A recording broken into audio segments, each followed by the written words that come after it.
Bonjour à tous, bonjour et bienvenue sur le plateau d'UniverSuiteNet at Home. Il s'agit d'un nouveau rendez-vous toutes les 3 semaines, le jeudi à 17 h pour les fidèles d'UniverSuiteNet. Nous voulions vous montrer que malgré la pandémie, malgré le confinement, malgré les masques et malgré l'incertitude, nous sommes heureux de parler avec vous du monde des paiements et du monde interbancaire. Alors ce soir, pour ce premier rendez-vous, j'accueille sur le plateau Nicolas Cailly. Bonsoir. Bonsoir. Nicolas, vous êtes directeur marketing, paiement et cash management à la Société Générale. Alors, concrètement, ça veut dire quoi exactement?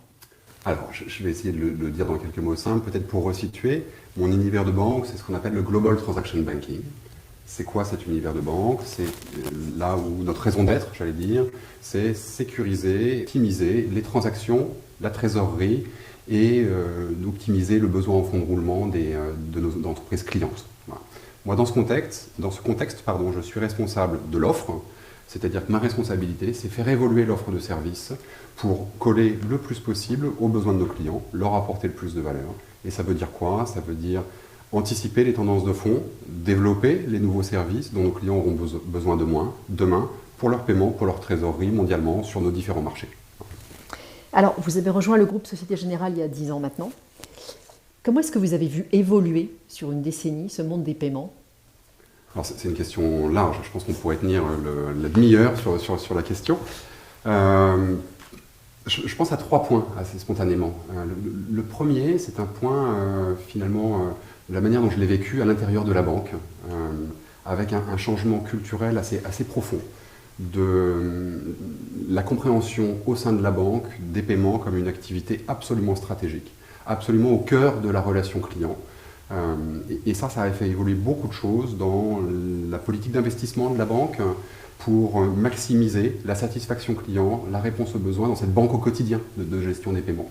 Ça, c'est un vrai changement culturel qui a permis plein de choses après dans les développements qu'on a fait. Le deuxième point auquel je pense, c'est que finalement, quand je fais cette rétrospective, il y a une accélération des transformations du monde des paiements. Le grand changement qu'on a vécu dans ces 10 dernières années, c'est l'avènement du SEPA, qui a permis une grande homogénéité, imparfaite, mais une grande homogénéité des paiements en Europe. Ça, c'était 2014. Puis après, les choses se sont accélérées, avec des nouveaux moyens de paiement, plus récemment l'instant payment, par exemple, d'autres à venir l'année prochaine, les années suivantes. Donc, vraiment une accélération de la transformation interbancaire et de tout l'écosystème des paiements. Et puis le troisième point, c'est un écosystème qui s'agrandit avec l'arrivée de nouveaux acteurs qui ont plein d'idées, des petites startups, des fintechs, qui sur certains maillons de la chaîne de valeur sont très prolifiques d'idées.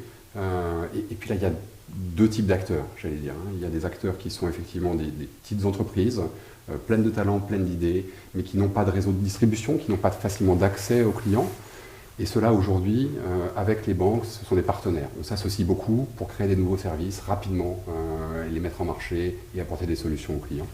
Puis après, il y a les grands acteurs, les grands GAFA, les Apple, les Facebook, les Alibaba et autres, qui sont d'une autre nature, parce qu'ils ont une surface financière qui est très grande, un appétit qui est fondé, une certaine crédibilité, un vrai réseau de clients. Donc ceux-là sont potentiellement des menaces pour nous.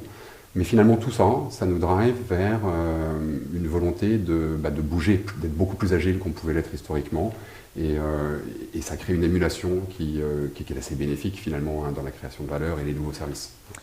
Alors, est-ce qu'il n'y a pas aussi eu en 10 ans, j'ai envie de dire aussi et presque même surtout, une montée en puissance du sujet de la compliance? Ah oui, vous faites bien de le mentionner, j'aurais dû le dire avant. C'est une montée, je ne sais pas si je veux la qualifier d'extravagante, fulgurante de la compliance. Alors c'est tout à fait légitime, la compliance au niveau des paiements, c'est s'assurer que les paiements sont légitimes, qu'ils ne sont pas là pour financer du terrorisme ou des activités illicites ou de la lutte anti-blanchiment. Donc l'idée derrière est tout à fait légitime. Cependant, effectivement, depuis 10 ans, depuis, on va dire, les attentats du World Trade Center, et puis une géopolitique mondiale qui est de moins en moins prévisible et de plus en plus chaotique depuis quelques années, un nombre de règles que l'on doit suivre pour s'assurer de cette légitimité des paiements qui est extravagante. Je vais vous l'illustrer par un chiffre. Ces 6 dernières années, le nombre d'alertes de compliance, quand les paiements passent et qu'ils touchent l'une de ces règles, on doit les regarder pour s'assurer de leur légitimité. Ce nombre d'alertes, en 6 ans, a été multiplié par 4. Rien à voir avec l'augmentation de l'activité, évidemment. Et ça, à la fois c'est légitime, bien sûr, et à la fois ça crée des difficultés opérationnelles très concrètes, et bien sûr de la friction dans le paiement et un impact dans la qualité servie aux clients, bien sûr. Ce que j'allais dire, comment le vivent les entreprises, hein? Les entreprises, les banques, les deux. Vous avez les contraintes que vous faites peser Bien sur sûr. elles. Comment est-ce qu'elles Bien sûr. supportent dans la relation client, comment ça se Bien passe? sûr. Alors, elles comprennent parfaitement la légitimité de ces contrôles. Ce qu'elles ont du mal à comprendre, c'est que des paiements qui finalement s'avèrent légitimes, dans la grande majorité des cas, puissent être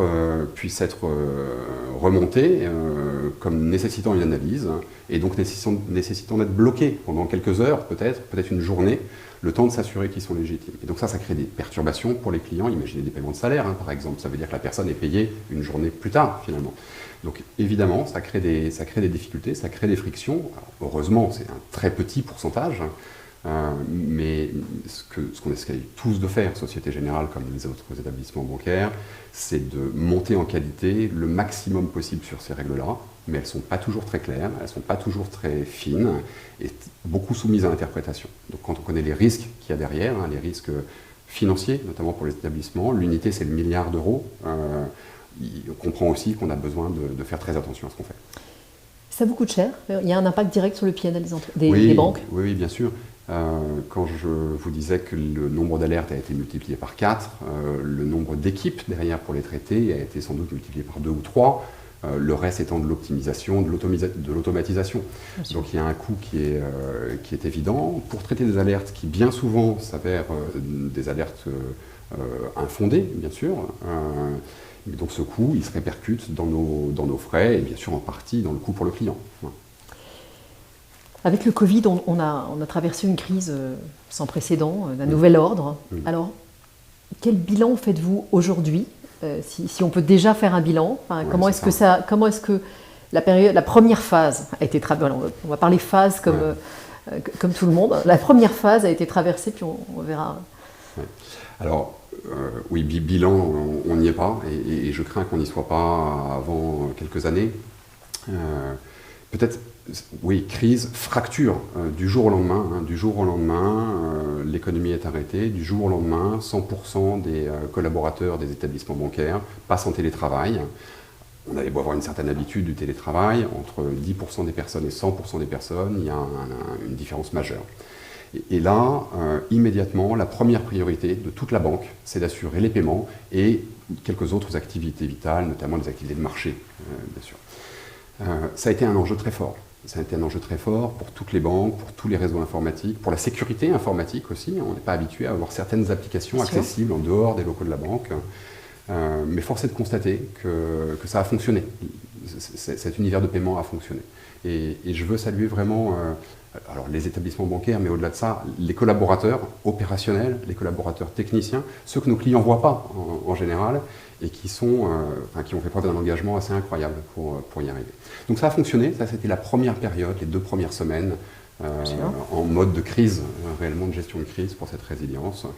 C'est un moment où les flux de paiement ont connu des variations extraordinaires. Les flux de trésorerie des entreprises ont, sur certaines journées, été multipliés par 2 par rapport à un habituel. Parce qu'elles tiraient sur leur ligne Parce qu'elles voulaient s'assurer de centraliser leur trésorerie, de la sécuriser pour pouvoir mieux l'utiliser, parce qu'elles pouvaient tirer sur des lignes de trésorerie pour faire face à des événements qu'elles pouvaient difficilement anticiper. Bien sûr. Les volumes de titres aussi, d'échanges de titres. On a vu la volatilité des marchés pendant les 2 premières semaines. Tout ça, c'est des échanges de titres derrière. Plus 70% d'échanges de titres par rapport à une journée normale. Donc tout ça, ça a stressé énormément et le système et les équipes. Ça, c'est la première période. Et puis, ça a fonctionné. Donc on a appris à télétravailler de manière plus récurrente. Et ça a fonctionné plutôt bien. Ensuite, il y a des impacts qui, au-delà de ces impacts purement opérationnels, sont beaucoup plus sévères, bien sûr, parce qu'il y a des impacts économiques forts. Donc on voit la santé financière des entreprises qui est affectée. L'impact pour les banques, bien sûr, parce que ça affecte du coup nos propres rentabilités, même si aujourd'hui ce n'est pas tout à fait la priorité. Et puis le dernier impact, c'est toute l'activité dans lesquelles les banques ont été très très opérationnelles, impliquées, de support à l'économie au travers du PGE, au travers plus récemment du financement du bon de commande, qui est préalable à un contrat de factoring. La Société Générale Factoring a lancé ça la semaine dernière. Toutes ces activités qui opérationnellement nous ont changé aussi du jour au lendemain. Je rappelle que si on prend le PGE, qu'à aujourd'hui, c'est à peu près 600 000 entreprises qui ont fait appel à ce PGE. C'est 120 milliards d'euros qui ont été mis dans l'économie, en support à l'économie, mais que tout ça, c'est du travail administratif des banques, bien sûr, pour le rendre réaliste. Est-ce qu'on peut dire qu'il y a un bond qui a été réalisé aussi techniquement et en quelques mois, là, vous avez mis en place de nouveaux systèmes, vous avez géré les choses différemment.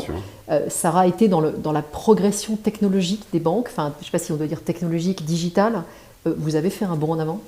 Alors il y a deux choses, je crois. Tout d'abord, les banques sont des entités qui sont très fortement technologiques, dans lesquelles il y avait déjà beaucoup de télétravail, donc on était rompu à ça. Peut-être pas dans la taille de tout ça, évidemment, au moment où il faut upgrader des réseaux pour rendre possible ces connexions. Et qu'à ce moment-là, il faut faire appel à la Chine pour avoir du matériel pour l'upgrader, ce n'était pas un moment très propice. Ça a posé quelques difficultés. Là où technologiquement ou d'un point de vue digital, ça change un peu les choses, c'est dans les process avec nos clients. En moment de plein confinement, on ne peut pas signer un contrat en papier avec nos clients. La poste est à peu près arrêtée. Donc il a fallu être certain de pouvoir mettre en place, là où ce n'était pas le cas, des solutions digitales, d'échange de signature documents, électronique, de signature de documents, que ce soit des solutions qui soient robustes et légales, etc. Et sur un grand nombre de process comme celui-ci, il a fallu s'assurer qu'on maximisait le digital et donc on accélérait de manière très très forte des activités déjà en place. Donc ça participe de l'accélération de la digitalisation, de la relation banque-entreprise. Je voulais juste revenir sur l'effet économique. Oui. On attend des faillites possibles, on redoute, elles ne sont pas encore arrivées, la vague serait plutôt sur novembre. Comment est-ce que vous anticipez un creux de BFR? Comment est-ce que dans la situation de trésorerie des entreprises, vous anticipez ces prochains mois? Alors, avec des impacts sévères, ils sont déjà présents. Il y a déjà des défaillances d'entreprises significatives, même si aujourd'hui l'économie est sous perfusion de support de PGE, de liquidités, mais ça ne va pas être éternel. Donc, il y a un moment où la marée se retire et où ces entreprises vont être confrontées à ces engagements, vont devoir les honorer d'une manière ou d'une autre. Et c'est vrai que de ce point de vue, la fin de l'année, le début de l'année prochaine nous paraît être le moment assez critique d'évolution et on s'attend bien sûr à des défaillances d'entreprises qui seront beaucoup plus nombreuses que ce qu'on a pu connaître jusqu'à présent, et essentiellement dans des secteurs plus particulièrement touchés. L'hôtellerie, la restauration, tous les secteurs du loisir, du transport aussi, et alors plus particulièrement les petites et moyennes entreprises que les grands groupes à ce stade. La sortie de crise, ouais. Alors c'est difficile de se projeter, ouais. mais est-ce que vous avez eu une échéance même provisoire, une espérance, je devrais même dire? Alors, je crois que ça dépend beaucoup des secteurs d'activité et de ce qu'on appelle la sortie de crise. J'ai la conviction que la crise va changer durablement un certain nombre de choses et qu'il n'y a pas de sortie. C'est une nouvelle norme à plusieurs égards, on peut peut-être y revenir. Le commerce international, les dernières prévisions économiques qui sont sorties en début de semaine, je crois, prévoient un retour à la normale du commerce international, pas avant 2023 au plus tôt. Donc les impacts sont sur longue durée. Les impacts de la crise de 2008, on les a sentis 10 ans. Cette crise-là est aussi majeure, pour des fondements complètement différents, mais est aussi majeure. Donc le commerce international qui va mettre très longtemps à récupérer, des secteurs entiers de l'industrie qui sont profondément changés, comme l'aéronautique, par exemple. Donc les marques vont être longues. Quand je regarde strictement les paiements, le très très fort creux, la perturbation de paiement très importante qu'on a eue dans les mois de mars et avril, elle revient peu à peu à la normale, à l'exception de tout ce qui est trade, comme commerce international, et flux internationaux, dont on pense qu'on devrait se retrouver dans des normaux, des flux financiers internationaux dans une normale vers le début de l'année prochaine. Donc ceci se normalise, mais l'économie en tant que telle est durablement affectée.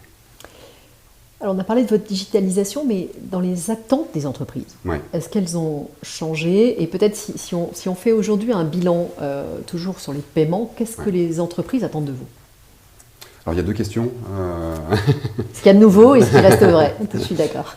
Il y a deux questions, et puis je ne vais peut-être pas me focaliser seulement sur la crise récente, finalement, que l'on connaît. Les comportements j'allais dire des entreprises. Il n'y a pas de comportement des entreprises, il y a le comportement des gens qui travaillent dans ces entreprises. Donc c'est le comportement du trésorier, c'est le comportement du directeur financier, c'est le comportement du comptable. Les comportements de ces personnes-là, dans leur milieu entreprise, changent fondamentalement.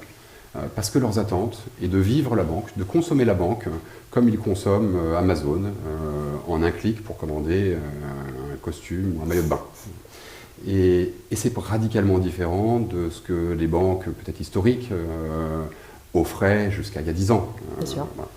Donc de ce point de vue-là, qu'est-ce qu'attendent les entreprises? Si je me concentre sur le paiement, les entreprises attendent de la rapidité, de la sécurité, que le paiement soit certain, qu'il s'exécute sans heurts, qu'il s'exécute réellement. Ils attendent de la simplicité, que ce soit simple dans leur relation à la banque. Voilà, donc transparence, rapidité, sécurité, simplicité, c'est ça qui drive, à mon sens, l'intégralité des changements que l'on peut voir aujourd'hui. Ils sont satisfaits de leurs attentes? Oui, alors... oui et non. J'ai sans doute un avis un peu biaisé. Oui, je crois que globalement, les clients sont satisfaits. Globalement, les paiements, ça fonctionne très bien. C'est une industrie très, très robuste. Maintenant, sur certains paiements plus difficiles, dès lors qu'on a des paiements internationaux, qu'on traverse plusieurs frontières, donc plusieurs législations, il y a plus de difficultés de compliance, plus de difficultés de format aussi de fichiers, de la manière dont on traite ces paiements. Et c'est par exemple pour ça que des initiatives comme Swift GPI, qui est le DHL des paiements, en fait, c'est le tracker des paiements, ont permis de donner la transparence sur toute la chaîne de ces paiements internationaux, de les accélérer. Aujourd'hui, il y a plus de la moitié de ces paiements qui sont crédités ou qui sont exécutés de bout en bout en moins de 5 minutes. Donc transparence, rapidité et fiabilité dans ces paiements. Donc oui, nos clients sont satisfaits, ça progresse sur les maillons compliqués comme l'international, et je pense que ça va continuer de progresser dans cette voie. Alors justement, je voulais parler un peu des projets de Swift parce que vous êtes aussi président du groupement des utilisateurs de Swift en France. Ouais. Alors GPI, vous avez dit un mot, un autre projet quand même important, c'est le KYC. Qu'est-ce qu'il y a dans les tuyaux? Alors si vous permettez, je vais peut-être juste dire un mot sur ce que c'est que le groupement des utilisateurs Swift en France. Volontiers. Assez rapide. Ce groupement, c'est une association qui regroupe toutes les personnes qui le souhaitent, qui sont utilisatrices de Swift. Banquiers et entreprises. Banquiers et entreprises. Et l'objet de cette association, c'est de représenter la communauté française face à Swift pour tirer la stratégie de Swift et les développements de Swift au mieux des intérêts de la communauté, sur des aspects non concurrentiels, évidemment. Donc j'engage tous ceux qui nous regardent, s'ils le souhaitent, à venir nous rejoindre. Pour revenir à votre question, donc on a parlé de GPI, on parlait du KYC, le Know Your Customer. Le KYC, c'est l'un des points de difficulté de la relation client, de la satisfaction client. Quelle que soit la qualité de ce que l'on peut faire d'un établissement bancaire ou d'un autre, on a tous des difficultés de ce point de vue-là. Pourquoi? Parce qu'il faut collecter une somme de documents très très importante, il faut le mettre à jour très régulièrement. Ce qu'il faut collecter, ce qu'il faut analyser est différent selon les géographies où le client opère. On doit reconnaître les bénéficiaires effectifs, donc il faut aller beaucoup plus loin que juste les dirigeants de l'entreprise. Donc ce travail est compliqué. Ce travail est compliqué et prend beaucoup de temps à la banque, prend beaucoup de temps à l'entreprise. On demande accès à des pièces qui sont des pièces personnelles des dirigeants. Voilà, tout ça crée de la friction et de la perturbation dans l'entrée en relation, au moment où on signe un contrat de relation avec le client. De ce point de vue-là, il y a plein de choses à faire. Il y a plein de choses à faire. Swift a lancé une initiative à la demande de la communauté française, par l'intermédiaire du groupement dont je parlais. A lancé une initiative qui s'appelle KYC for Corporates, le KYC pour les entreprises, qui a pour but de créer un réceptacle unique, centralisé, partagé, des documents nécessaires pour établir le KYC de ces entreprises. Ce qui va permettre aux entreprises, qui très souvent sont multi-bancarisées, de faire le process qu'une seule fois et de donner accès à qui ils souhaitent pour les entrer en relation. Et tout ça de manière la plus harmonisée possible et la plus alignée possible avec les régulateurs des différents pays pour que ce soit reconnu comme quelque chose de valeur et que ce soit donc plus simple. Plus simple veut dire moins cher, veut dire aussi plus rapide à la mise en œuvre, donc plus rapide pour ouvrir une relation avec un nouveau client. C'est aussi une difficulté pour eux. Du temps gagné, de l'argent gagné évidemment, de la perte administrative. Bien sûr. Ce sera possible à quelle échéance? C'est envisageable Alors c'est possible. Déjà aujourd'hui. Voilà, c'est possible aujourd'hui, c'est lancé. Ça a été lancé cette année réellement, en fin d'année dernière. Donc c'est un service qui est déjà disponible, qui prendra toute sa valeur lorsque l'adoption sera plus forte. C'est quand on va massifier par les entreprises et par les banques également dans leur utilisation. Donc là, on est au début de ces phases de lancement. Mais nous avons sollicité Swift. Nous souhaitons, nous, banquiers, inciter nos clients. Il y a beaucoup de clients dans ce groupe de travail aussi. Nous souhaitons faire connaître cette initiative, inciter nos clients, leur exprimer tous les bénéfices qu'ils vont y trouver, tous les bénéfices communs qu'on va y trouver. Et donc, avec Swift et les autres établissements bancaires, on va continuer d'en parler pour accélérer l'adoption. Alors, un autre projet de place dont je voulais parler, c'est l'Instant Payment. Oui. On est aussi en démarrage. Alors, concrètement, qu'est-ce que ça représente aujourd'hui? Est-ce que ça marche bien? Et qu'est-ce que ça représente en termes de volume? Alors je suppose que vous questionnez sur le scheme d'Instant Payment européen. Tout à fait, pardon. Parce que je vous en prie, mais parce que des paiements instantanés dans diverses communautés existaient déjà. C'est un socle de paiements instantanés qui existe. En Europe, ce socle européen, il est créé relativement récemment, effectivement. Et on regarde l'adoption, le nombre de transactions qui se fait. Aujourd'hui, la majorité des grandes banques a mis en place la possibilité pour ses clients de faire des paiements instantanés partout en Europe. C'est le cas de Société Générale également. C'est naissant, donc il n'y a pas encore un volume incroyable. Pour autant, les dernières statistiques de l'EPC, le Conseil des paiements européens, nous montrent que 6% de tous les virements en Europe sont des virements instantanés. Alors c'est beaucoup tiré par le particulier aujourd'hui. C'est sans doute 80% des transactions qui sont des transactions initiées par un client particulier, vous et moi, pour payer peut-être une facture, mais parfois une autre personne. Pourquoi il n'y a pas encore beaucoup les entreprises? Parce que jusqu'à juillet de cette année, le plafond de paiement avec un paiement instantané était de 15 000 euros. D'accord. Il a été relevé à 100 000 euros d'un point de vue européen. Il y a quelques exceptions. Il y a des communautés qui ont enlevé ce seuil complètement. C'est le début d'une séquence. De 100 000, on va passer à beaucoup plus. Mais à partir de 100 000 euros, ça commence à intéresser les entreprises. Et donc là, on voit une adoption assez rapide. Et je reviens, 6% des virements, c'est une adoption qui n'est jamais vue sur les autres innovations de paiement ces dernières années. Donc c'est une tendance de fond très, très, très, très forte. Alors, un autre projet européen quand même dont je voudrais qu'on dise deux mots aussi, c'est l'initiative des paiements. Alors, l'EPI. D'accord, très bien. Concrètement, c'est quoi et qu'est-ce que ça va changer?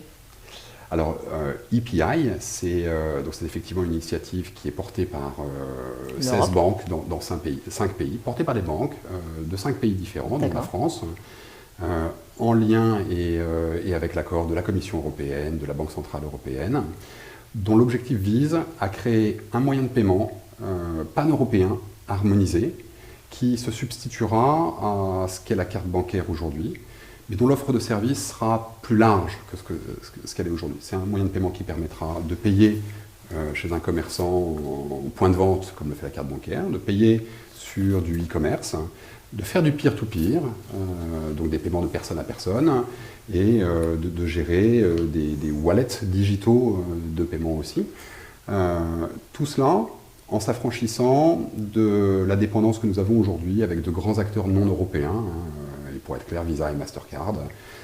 Donc pour l'Europe, c'est aussi une question de souveraineté forte des paiements. Voilà.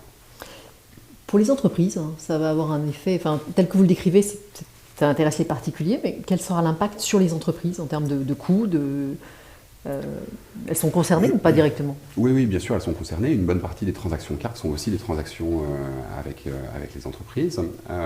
J'ai oublié de dire que d'ailleurs c'était un moyen de paiement qui était basé sur l'instant payment. Ça se débook comme un instant payment. C'est la conséquence, oui. C'est la conséquence. Après, vous dire quel sera le modèle économique aujourd'hui, c'est extrêmement difficile à dire. Les travaux sont en cours. Ils nous permettront d'avoir de premiers services à l'horizon 2022. Donc c'est assez rapide. Et puis une offre complète à 2025. C'est ça le calendrier de EPI. L'idée, c'est que ça coûte moins cher que les grands réseaux que je ne citerai pas. Ça pourrait coûter moins cher que les grands réseaux.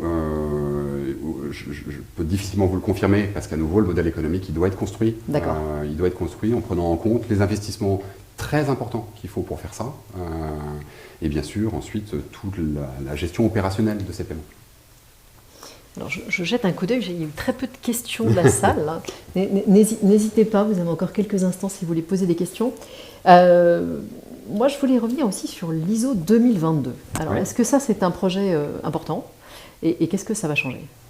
Alors, l'ISO 2022, c'est effectivement un projet qui peut sembler, alors pas aux gens qui nous écoutent, qui je pense connaissent ces sujets-là, mais pour les gens qui ne sont pas dans l'univers de paiement, ça peut sembler être un projet purement technique. C'est en soi un changement d'un format de fichier de paiement. D'accord. D'un format pas très riche, où on met le minimum d'informations, dans un format aux normes ISO, alors la norme ISO 20022, qui permet d'avoir une information de paiement qui est structurée, qui est beaucoup plus riche, et qui donc va permettre d'être, et qui est aussi harmonisée avec un grand nombre des formats de paiement préexistants. En France, en Europe et dans le monde entier. Cette harmonisation, elle va nécessairement dans le bon sens. À chaque fois qu'on harmonise dans le système des paiements, on permet de gagner en efficacité dans le traitement de ces paiements. Le fait de formater l'information, qu'elle soit dans des champs structurés, ça permet de mieux la traiter également. Et on peut espérer être meilleur, plus rapide dans la gestion des sujets de compliance, par exemple, pour revenir au sujet que vous évoquiez. Et puis enfin, une information plus riche, ça veut dire qu'on va être capable d'imaginer, de créer de nouveaux services à valeur pour nos clients entreprises notamment, sur la base des informations qu'ils mettent dedans, des services qui restent à inventer et que chaque établissement bancaire chargera de mettre sur le marché. J'allais vous demander un exemple, mais... C'est un peu tôt. Un autre sujet qui a beaucoup préoccupé les entreprises, vous en avez parlé même en début de confinement, mais c'est celui du cash pooling. Alors, est-ce qu'il ne se passe plus rien de nouveau sous ce ciel-là, ou est-ce que là aussi on peut proposer des nouveautés aux entreprises? Alors, oui. Peut-être qu'en élargissant votre question finalement, parce que le cash pooling s'adresse à des clients qui sont par nature multibancarisés, souvent de taille un peu plus grosse et généralement multinationaux, qui ont des structures de comptes complexes dans ces différents pays, avec des devises différentes, et dont l'objectif est d'optimiser leur trésorerie, plutôt que d'avoir des débits à un endroit, des crédits à l'autre, de payer des fees, de ne pas savoir quoi faire des crédits, c'est de mettre tout ça dans un pot commun. Le problème qu'on traîne depuis 30 ans. D'accord. Donc on sait bien, faites bien de m'arrêter. L'évolution dans la gestion de la trésorerie, ce qu'on perçoit en parlant à ces clients plutôt plus sophistiqués et donc ont des besoins plus complexes. C'est une demande croissante d'offres construites pour eux, alliant non seulement du cash pooling, mais du cash pooling avec une partie de paiement instantané également, alliant le cash pooling avec des notions de compte virtuel également. Et même au sein du cash pooling, il y a deux notions, je vais jargonner un peu, mais il y a le cash pooling physique, on fait réellement bouger les fonds d'un compte à l'autre. Et il y a le cash pooling notionnel, où on ne fait pas bouger les fonds, mais on fait comme si, en tout cas dans la manière de le gérer. Et donc quand on met toutes ces briques ensemble, on est capable d'adresser des besoins très sophistiqués pour ces grands groupes, qui demandent du travail de part et d'autre, ce qui permet aussi à ces grands groupes d'optimiser autant que possible leur structure de compte, de rationaliser leur structure de compte et de gagner chez eux beaucoup d'efficacité dans l'administratif de la gestion de ces comptes-là. Ça devient réel aujourd'hui? Oui, c'est complètement réel aujourd'hui. C'est complètement réel aujourd'hui. Tous les établissements ne proposent pas ce type d'offre un petit peu complexe. La réglementation a fait que Le cash pooling notionnel a été abandonné par certains établissements. Donc on est assez peu à proposer ce type de complexité, mais les grandes banques le font. Alors, je vois une question, mais en fait, je vois aussi mon calendrier, enfin mon timer. Donc, les questions que vous êtes amenés à poser et nous n'avons pas le temps, on répondra bien sûr par écrit. Très bien. Je transmettrai ça à Nicolas tout de suite. Avec plaisir. Peut-être en guise de conclusion, Oui. Nicolas, justement, faites-nous rêver. On va vers quoi à échéance 5 ans, voilà, on se met dans l'avenir et tout ça, ce seront des non-questions? Alors tout ça, non. Tout ça ne seront pas des non-questions. L'univers du paiement est un univers qui reste compliqué à faire évoluer, parce qu'il y a beaucoup d'acteurs, c'est mondial. La première banque qui a inventé le chèque, ça ne servait à rien si les autres ne savaient pas ce que c'est qu'un chèque. Donc c'est compliqué. Pour autant, on accélère beaucoup ces mutations. Donc à l'horizon 5 ans, est-ce que c'est à l'horizon 5 ans que je vous fais rêver? Est-ce que c'est à l'horizon 10 ans? C'est sans doute pas le même rêve. Vers quoi on va? On va inéluctablement vers un paiement qui sera instantané pour peu que le client le souhaite, fiable, sécurisé. On n'a pas parlé de la sécurité, mais c'est un enjeu majeur évidemment. Il n'aura même plus besoin de transparent parce qu'il se fera. Vous appuierez sur le bouton, le paiement sera fait, donc il n'y a plus rien à voir si ce n'est de le crédit sur son compte en banque. Qui sera fiable et qui sera légitime sans avoir ces questions de compliance. C'est ça le Graal. Et ça en multidevise, avec du change automatique, 24 heures sur 24, 7 jours sur 7. Alors, ce que je viens de dépeindre là, ça peut paraître simple, c'est extrêmement compliqué. Faire du change quand les marchés de change sont fermés, c'est pas possible aujourd'hui. Donc, il faut vraiment faire évoluer beaucoup tout l'écosystème. Mais c'est définitivement vers ça qu'on va. Et est-ce que c'est 5 ans? Probablement pas. C'est sans doute un peu plus loin que ça. Mais c'est le futur raisonnable dont j'ai la conviction qu'il sera une réalité de notre vivant. Merci beaucoup Nicolas Cailly. Merci à tous. Rendez-vous dans 3 semaines, même endroit, même heure, pour un prochain rendez-vous d'Univers SwiftNet at Home. Merci beaucoup, au revoir.